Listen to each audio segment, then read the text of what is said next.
I'll cover the stage and then I'll cover some interesting tactical game that I think should happen. Stage 11 of this year's tour in the Massif Central region covered two horrible climbs at the finish, and UAE decided to basically sprint the whole stage. Nothing was allowed to get away, and they wanted to make it a GC day. Pogačar, after brilliant work from Sivakov and Yates and Almeida, attacked, got a gap, and it looked done. It looked like the race was done. However, whether it was him bonking or Vingegaard hitting some form, finding his legs in the stage, or a bit of both, we don't know. But given that Pogačar was eating on the podium, I think it's probably a bit of both. Vingegaard clawed his way back and he won the sprint against Pogačar, which everyone is surprised about. But it can happen. Van der Poel and Asgreen in 2021 Flanders. Behind, Remco wasn't far away actually from getting back to them.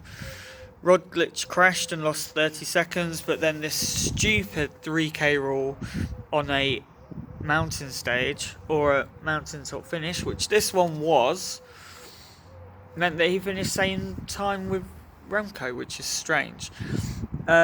Rodriguez suffered, not his terrain. Ayuso had a really bad day and lost 4.5 minutes.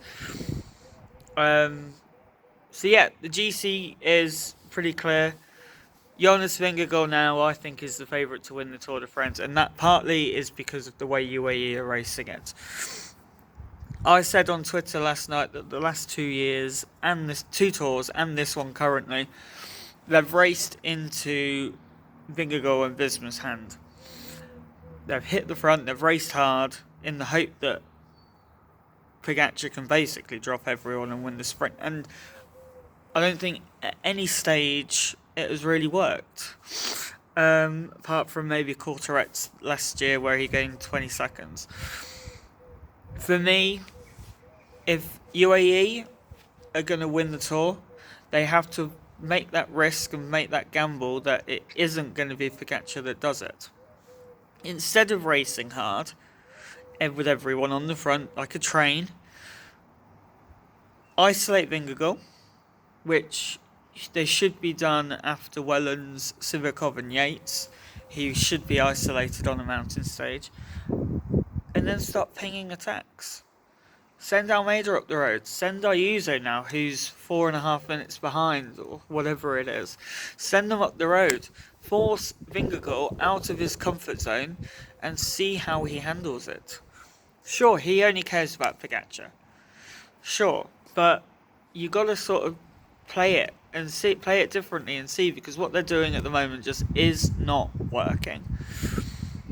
Sure, in that group, you'll probably get Remco, you'll probably get Roglic, but Pogačar should just sit on the wheel. Just sit on the wheel and see what Vingegaard does. Because ultimately, going into that final week, if someone is ahead of them, that's another rider that Vingegaard will need to look at, and that opens the door for Pogačar.